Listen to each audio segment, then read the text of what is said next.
Hi అండి, అందరికీ గణేష్ చతుర్థి శుభాకాంక్షలు. చూస్తూ ఉండగానే ప్రతి ఒక్కరు ఎంజాయ్ చేసే గణేష్ ఫెస్టివల్ వచ్చేసింది. నేను ఈ ఇయర్లో నా చేతులతో గణేష్ని ప్రిపేర్ చేసుకుందామని ఫిక్స్ అయ్యాను. ఫస్ట్ టైం నేను గణేష్ని ప్రిపేర్ చేయడం, మట్టిని సాఫ్ట్గా చేసుకుందాం అనేసి చాలా కష్టంతో రాళ్ళు లేకుండా ఫైనల్గా మాకు సరిపోయేంత సాఫ్ట్గా మట్టిని అయితే ప్రిపేర్ చేసుకొని పక్కన పెట్టేసుకున్నాం.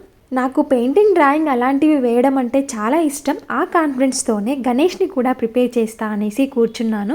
చాలా ఇష్టంగా భక్తితో ప్రిపేర్ చేస్తే మనం అనుకున్నది సాధించేయచ్చు అని నాకు అనిపించింది. మట్టిని సాఫ్ట్గా చేసి గణేష్ని ప్రిపేర్ చేయడం 4 hours అయితే పట్టింది. కష్టం అనిపించినా మన చేతులతో చేసిన గణేష్ లాస్ట్కి అవుట్పుట్ బాగా వస్తే ఆ ఫీల్ వేరే లెవెల్లో ఉంటుంది కదా. మధ్య మధ్యలో క్రాక్స్ రావడం వల్ల నేను చేయాలనుకుంది చేయలేకపోయా అనిపించింది. మీరు ప్రిపేర్ చేసుకుంటే మాత్రం మట్టిని 2 days బిఫోర్ సాఫ్ట్గా చేసి పక్కన పెట్టుకోండి. ధృతి అస్సలు డిస్టర్బ్ చేయలేదు, చాలా సపోర్ట్ చేసింది. బొట్టు పెడతా అని తనే పెట్టేసింది. గణేష్ని చూశాక చాలా హ్యాపీగా ఫీల్ అయింది. చూడండి, ఫైనల్గా అయితే ఇలా ప్రిపేర్ చేశాను. నాకు అనిపించింది ఏంటంటే ఫస్ట్ టైం చేసినా బాగా చేశాను అనిపించింది.